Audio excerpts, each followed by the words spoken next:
ভারতীয় ক্রিকেট দল চ্যাম্পিয়ন্স ট্রফির গ্রুপ পর্বের শেষ ম্যাচে নিউজিল্যান্ডকে 44 রানে পরাজিত করে সেমিফাইনালে পৌঁছেছে। দুবাই ইন্টারন্যাশনাল ক্রিকেট স্টেডিয়ামে অনুষ্ঠিত এই ম্যাচে টসে জিতে নিউজিল্যান্ডের অধিনায়ক মিচেল স্যান্টনার ভারতকে ব্যাট করতে আমন্ত্রণ জানান। ব্যাট করতে নেমে ভারতীয় দলের শুরু ছিল নড়বড়ে। মাত্র 30 রানে 3 উইকেট হারিয়ে চাপে পড়ে যায় দলটি। ক্যাপ্টেন রোহিত শর্মা, শুভমন গিল এবং বিরাট কোহলি দ্রুত প্যাভিলিয়নে ফিরে যায়।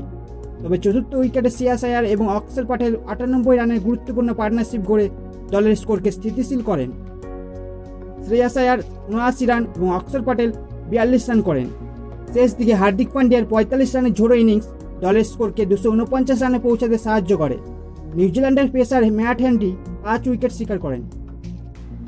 জবাবে নিউজিল্যান্ডের ইনিংস শুরুতেই ভারতীয় স্পিনারদের তোপের মুখে পড়ে। অভিষেক ম্যাচে বরুণ চক্রবর্তী তার ঘূর্ণিজালে কিউই ব্যাটসম্যানদের আটকে দেন এবং মাত্র 42 রানে 5 উইকেট শিকার করেন। কেন উইলিয়ামসন 81 রানের লড়াকু ইনিংস খেললেও অন্য ব্যাটসম্যানদের ব্যর্থতায় 205 রানে অল আউট হয় নিউজিল্যান্ড। ফলে 44 রানের জয় পায় ভারত। এই জয়ের ফলে ভারত গ্রুপ চ্যাম্পিয়ন হয়ে সেমিফাইনালে পৌঁছেছে এবং সেখানে তাদের প্রতিপক্ষ হবে মাইটি অস্ট্রেলিয়া। অন্যদিকে নিউজিল্যান্ড সেমিফাইনালে মুখোমুখি হবে দক্ষিণ আফ্রিকার।